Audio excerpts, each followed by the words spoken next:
When I was in second grade, they had these scissors. Some had a little red thing on the holes and some had a green thing on the holes. If I remember correctly, the green ones were for left-handed kids. Left-handed scissors apparently are different than right-handed scissors. So if I was talking to the person who brought those scissors into the world, who marketed them, if I asked her the question, who are these scissors for? The answer is really clear. 7-year-olds who are left-handed. 7-year-olds who are left-handed who need to cut paper. Okay, really simple. The simplest who questions are about demographics, things on a census form. What do you look like? How old are you? What do you do for a living? What's your income? This is the way marketers used to do their work. Demographics. That's what direct marketers do. They buy mailing lists. But it has changed. It has changed to something far more elegant. Psychographics. Psychographics aren't what you look like.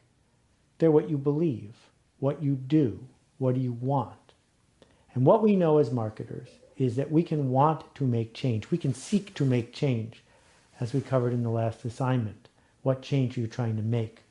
But what we discover is that we can't change everyone.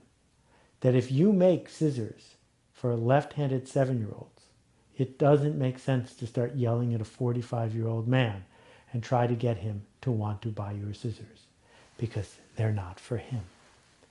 So the who's it for question becomes really important. Here, let me show you yet another example. These are really fancy sunglasses. Someone bought them for me as a present.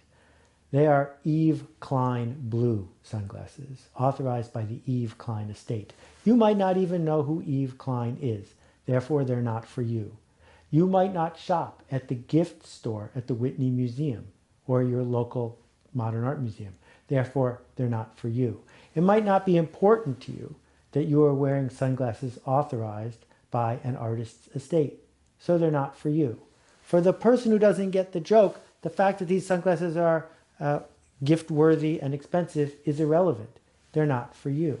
That what we learn as a marketer who seeks to make change is this.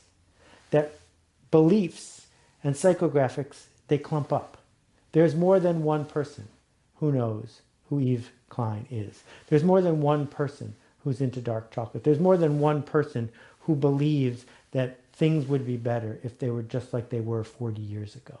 And when we can find these clumps of people and address them as a clump, our marketing gets more efficient. Where we get in trouble is when we get distracted, believing that we are the world's gift to everything and willing to sell our idea to anyone who wants to buy it. So behind me is the inside cover of a book I wrote called We Are All Weird. And the guy on the cover is a yogi, a man I met when I was with Acumen in India. And he owns a D-Light solar lantern. Everything this man owns fits into one briefcase-sized box. He's very happy. He's living the life he wants to live in that village. Is he the target customer for a solar lantern company? I asked the people from D-Light this, and they said, well, he bought one. But that's not the question. The question is, who's it for? Because we can't change everybody. We don't get the chance to change everybody as marketers. What we can do is identify a group of people who share a value or share a state or share demographics or share a worldview, and help that group of people change from where they are to where they want to be. So I mentioned this idea of worldview. George Lakoff coined it in many of his books. And what he is talking about are the preconceived notions, the dreams, the desires, the perceptions, the stereotypes that we carry around. They're our worldview. They are how we process things. So the worldview of a squirrel is, if something breaks in the forest, run away, because a noise in the forest is not a good thing.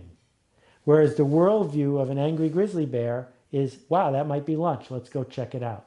It all depends on where you are and how you see the world. So you've already guessed what we need to do as marketers after the what's it for. We need to ask the question, who's it for? Who are we trying to change? Because we have to have the guts to say to somebody who doesn't have that worldview, who doesn't have that psychographic, or doesn't have that demographic, thanks for your interest, but it's not for you. I didn't make this for you. You can have it if you want it, but I'm not going to be distracted by you.